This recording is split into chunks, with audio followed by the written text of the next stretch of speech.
Los terroristas secretos los Estados Unidos se encuentran viviendo unos momentos peligrosos, posiblemente los más peligrosos de su historia. Una organización secreta ha estado trabajando desde adentro para destruir a América, su constitución y todo aquello que representa su fundamento como nación. Este libro presenta todos los detalles y muestra cuán lejos ha podido llegar esta organización terrorista en su proceso de destruir a América. Capítulo y el blanco América. Los Estados Unidos tendrán que enfrentar muy pronto al enemigo más mortal que jamás hayan enfrentado. Este enemigo no solo se trata del ejército militar enemigo que usualmente ha tenido que enfrentar, sino de uno que posee la organización y la capacidad de llevar a cabo operaciones de espionajes masivos y clandestinos dentro de los Estados Unidos. Utiliza una fachada que es virtualmente perfecta para esconder sus operaciones. Dicho sea de paso, ahora mismo, este enemigo está trabajando secretamente para minar los principios que han hecho de esta nación, la nación más grande del mundo.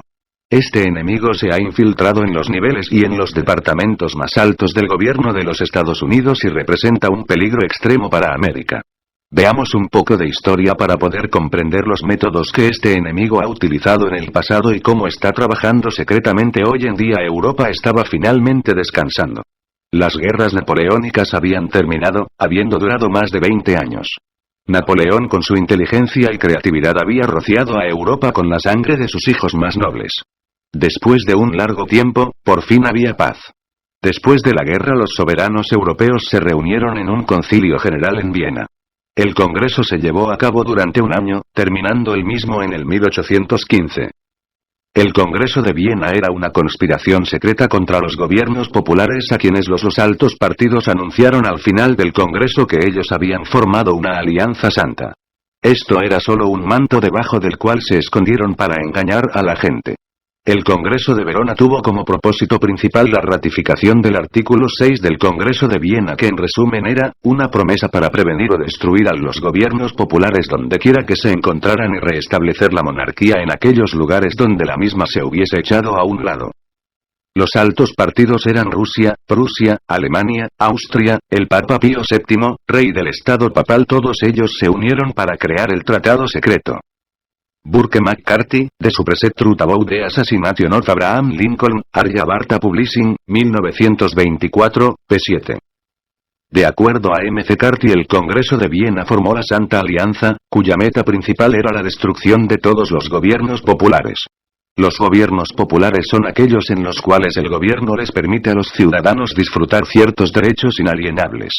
¿Puede usted pensar en algún gobierno que en el año 1815 le otorgara a sus ciudadanos derechos inalienables? El senador Robert L. Owen puso en el récord congresional el siguiente enunciado, el cual muestra claramente que el primer blanco de la Santa Alianza eran los Estados Unidos.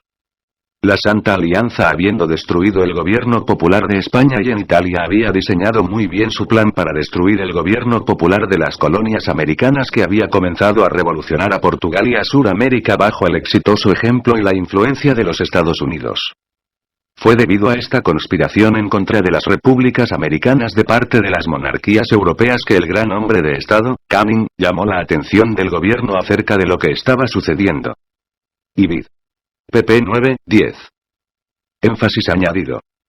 El senador Owen comprendió, de acuerdo a lo que se dijo en el Congreso de Viena, que las monarquías unidas de Europa buscarían la manera de destruir la República de América y los derechos que con derramamiento de sangre la nación había obtenido. El senador Owen no era el único que sabía acerca de esta conspiración en contra de la libertad de América y de su constitución. En el 1894, R. W. Thompson, el secretario de la Marina americana, escribió lo siguiente: los soberanos de la Santa Alianza han amasado un gran ejército y pronto entrarán en un juramento mediante el cual se dedicarán a evitar cualquier levantamiento que ocurra por parte de la gente que favorezca un gobierno libre, y el Papa Pío VII designará a los jesuitas para estos fines. Los mismos apoyados por el poder papal trabajarán hacia ese fin. Él sabía cuán fielmente ellos cumplirían su misión, por lo que les aconsejó, en su decreto de restauración, a observar estrictamente sus consejos y recomendaciones, ya que Loyola había hecho de la absolución la base de la sociedad. R. W. Thompson, Las huellas de los jesuitas, un Teaton, 1894, p. 251. Thompson señaló exactamente quiénes serían los agentes a quienes los monarcas europeos usarían para destruir la República de América, aquellos cuyos nombres son, los jesuitas de Roma. Desde el 1815 ha habido un ataque continuo contra América de parte de los jesuitas que han tratado de destruir los derechos constitucionales de esta gran nación. El famoso inventor de la clave Morse, Samuel B. Morse, también escribió acerca de este complot siniestro en contra de los Estados Unidos. El autor se toma la encomienda de señalar que existe una conspiración en plena acción en contra de las libertades de la República, bajo la dirección del príncipe William de Austria, el cual, reconociendo su incapacidad de poder vencer a esta nación grande y libre por medio de la fuerza y de las armas, intenta lograr sus propósitos por medio de un ejército de jesuitas. El arreglo que se lleva a cabo para lograrlo sorprendería a que abra el libro con la misma incredulidad que nosotros lo hicimos. Samuel B. Morse, Foreign Conspiracy Against the Liberties of the United States, Crocker y Brewster, 1835, prefacio. La cantidad de libros que describen detalladamente los planes siniestros del Congreso de Viena y de los jesuitas en contra de la República Americana son numerosos. Que esta conspiración ha venido ocurriendo desde el 1815 es un hecho histórico. Mostraremos que esa conspiración está en todo su apogeo hoy día y es por eso que América enfrenta tantos problemas y se encuentra a punto de perder sus libertades. La mayoría de las personas conocen muy poco de los jesuitas del Papa. La razón principal es porque ellos constituyen una sociedad sumamente secreta. Para poder entender lo que es la orden de los jesuitas, consideremos la siguiente cita. A través de la historia del cristianismo, el protestantismo ha sido amenazado por grandes enemigos. Los primeros triunfos de la Reforma pasaron y Roma reunió nuevas fuerzas esperando completar su plan de destrucción. En ese momento se creó la Orden de los Jesuitas, la más cruel, inescrupulosa y poderosa de todas las campeonas del papado. Completamente desarraigada de los lazos terrenales, de los afectos humanos, muerta al clamor del afecto natural y con una razón y una conciencia silenciada, no conocían reglas, ni apegos a nadie ni a nada sino a la orden a la que pertenecen y no conocen otra labor que la de extender el poder de la misma. El Evangelio de Cristo ha capacitado a los creyentes para soportar sufrimiento, sin desmayar a pesar del frío, el hambre, el trabajo y la pobreza, para levantar la bandera de la verdad al frente de los calabozos, de la vara y del maltrato. Para combatir esas fuerzas, el jesuitismo inspiraba a sus seguidores con un fanatismo que les permitía enfrentar los peligros y, para oponerse al poder de la verdad, hacer uso de las armas del engaño y la mentira. No había crimen demasiado grande que ellos no pudieran cometer, ningún engaño que ellos no pudieran practicar, ni encubrimiento que fuese demasiado difícil para que ellos no lo pudieran asumir. Supuestamente comprometidos a vivir en humildad y pobreza perpetua, su meta era asegurarse de tener riquezas y poder, para dedicar las mismas a la destrucción y eliminación del protestantismo y para el restablecimiento de la supremacía papal.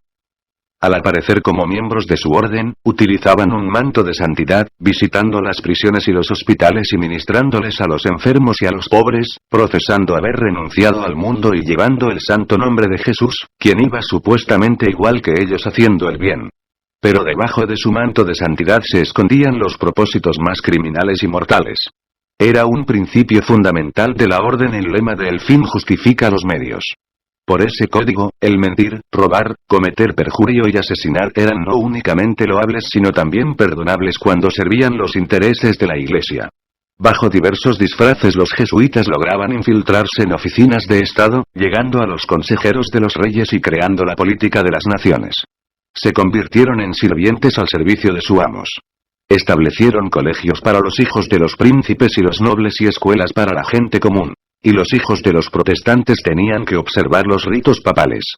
Se exhibió toda la pompa romana para confundir las mentes y cautivar la imaginación, de modo que la libertad que habían cultivado con sangre los padres fue traicionada por los hijos.